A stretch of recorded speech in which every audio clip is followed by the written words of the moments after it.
देश की आजादी के आंदोलन को धार देने वाली वीर सावरकर और नेताजी सुभाष चंद्र बोस जैसे आजादी के अनेक तपस्वियों से जो धरती जुड़ी हुई है, ऐसी पुण्य स्थली को मैं वंदन करता हूं। आप सभी साथी कोरोना से अंडमान निकोबार द्वीप समूह को सुरक्षित रखने में बहुत प्रशंसनीय काम कर रहे हैं। लॉकडाउन के दौरान आपने जिस प्रकार वहां लोगों की सेवा की है, लोगों को ध्यान रखा है,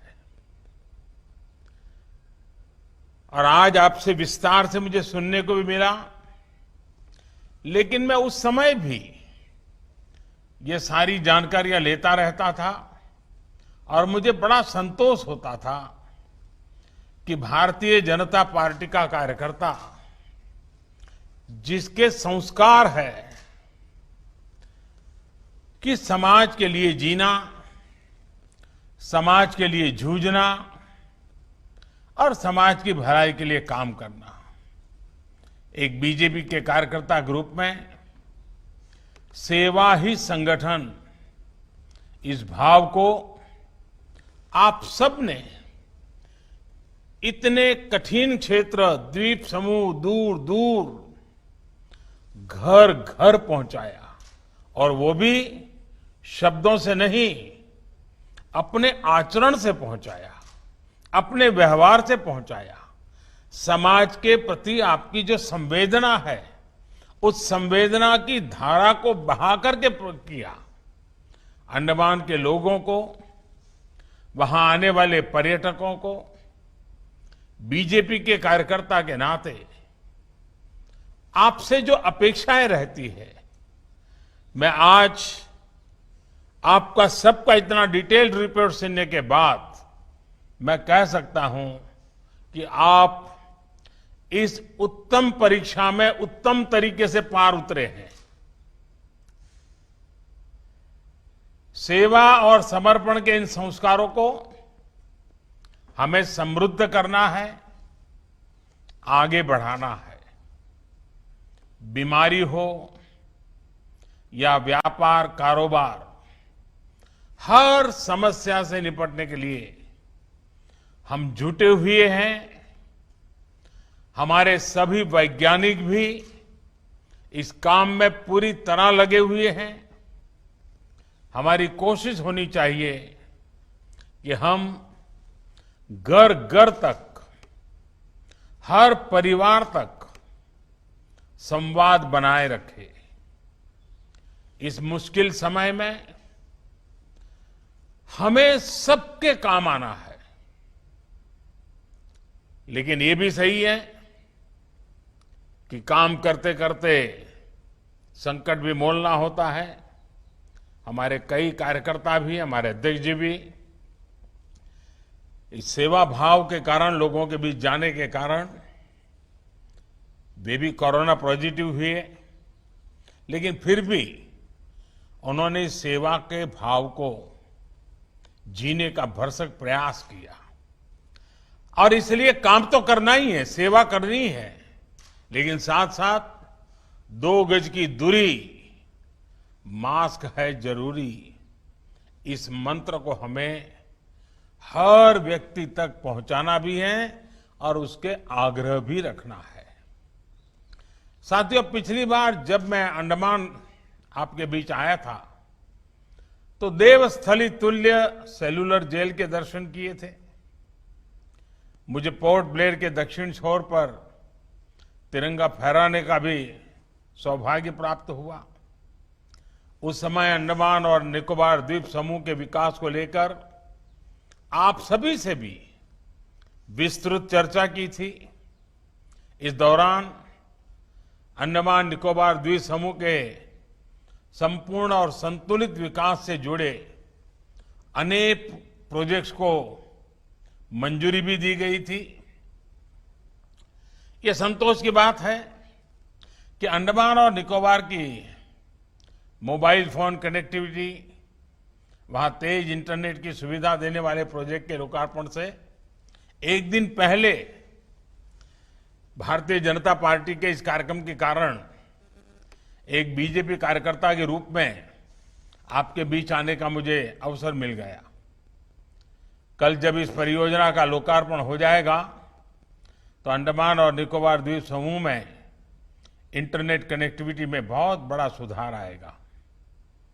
बीते वर्षों में जब भी आप जैसे साथी दिल्ली मुझसे मिलने आते थे और जब मैं पिछली बार आया था तब भी नेटवर्क की समस्या का मामला बार बार चर्चा में आता था।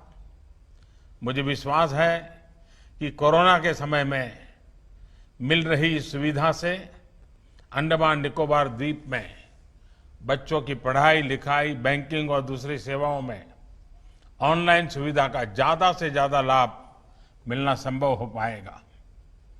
आपको भी और अंडमान में टूरिज्म और दूसरे व्यापार कारोबार से जुड़े साथियों को भी इस तरह वर्चुअली देश और दुनिया से जुड़ने में अब कोई समस्या नहीं आएगी। साथियों, नए भारत के निर्माण के लिए पूरे देश का संतुलित विकास आवश्यक है। हमने सुनिश्चित किया है कि सरकार भले ही एक जगह से काम करती हो, लेकिन उसके कार्यों का लाभ देश के कोने कोने तक पहुंचना चाहिए। हमने समाज की आखिरी पंक्ति में खड़े व्यक्ति पर ही सिर्फ वही नहीं बल्कि देश के आखिरी छोर में बसे व्यक्ति पर भी फोकस किया है।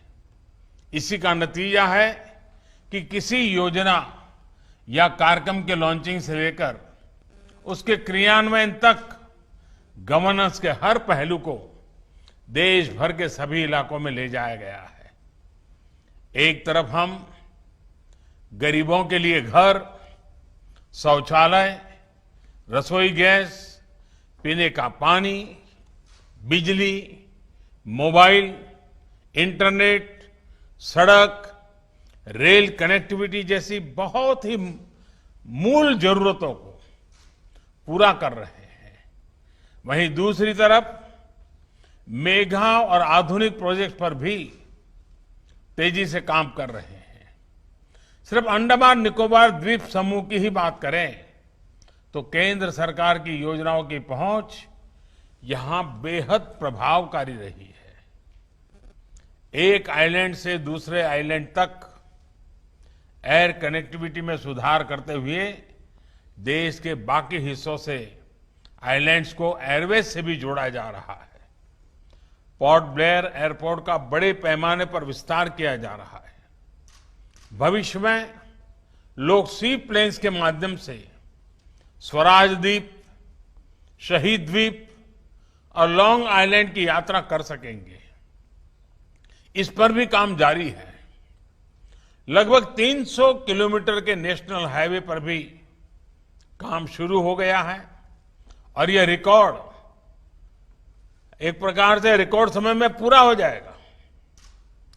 इससे आइलैंड के कई हिस्सों में न सिर्फ पहुंच आसान होगी बल्कि मेडिकल, सोशल और टूरिज्म इंफ्रास्ट्रक्चर को भी बढ़ावा मिलेगा। इस क्षेत्र के युवाओं के लिए कई हायर एजुकेशनल इंस्टीट्यूशन बनाए गए हैं। इनमें अंकोल कॉलेज, मेडिकल कॉलेज और लॉ कॉलेज शामिल है। आइलैंड का जीवन आसान बनाने के लिए, वहां खुशहाली लाने के लिए जो भी जरूरी काम है वो तेजी से पूरे किए जा रहे हैं। मेरा आपसे आग्रह है कि भाजपा का एक कर्मठ कार्यकर्ता होने के नाते आपको पहले की स्थिति, आज की स्थिति और आने वाले परिवर्तन का एक तुलनात्मक नजरिया लोगों के बीच रखते जाना चाहिए। पार्टी कार्यकर्ता के रूप में आपकी ये भी जिम्मेदारी है कि सरकार की हर योजना का लाभ हर लाभार्थी तक पहुंचे। साथियों, अंडमान निकोबार द्वीप समूह ने भारत की आजादी के आंदोलन को ताकत दी है। आत्मनिर्भर भारत के लिए, नए भारत की रक्षा, सुरक्षा और समृद्धि के लिए भी अंडमान निकोबार की व्यापक भूमिका है। इसी को समझते हुए 2017 में ही आइलैंड डेवलपमेंट एजेंसी का गठन किया गया था, जिसमें सभी महत्वपूर्ण स्टेक होल्डर्स को शामिल किया गया। इंडस्ट्रियल डेवलपमेंट स्कीम्स के इस पूरे क्षेत्र में एमएसएमईज और दूसरे उद्योगों को प्रोत्साहित किया जा रहा है। ये हमारे देश का सौभाग्य है कि हमारे पास अलग अलग हिस्सों में अलग अलग चीजें हैं जिनको हम विकसित कर सकते हैं।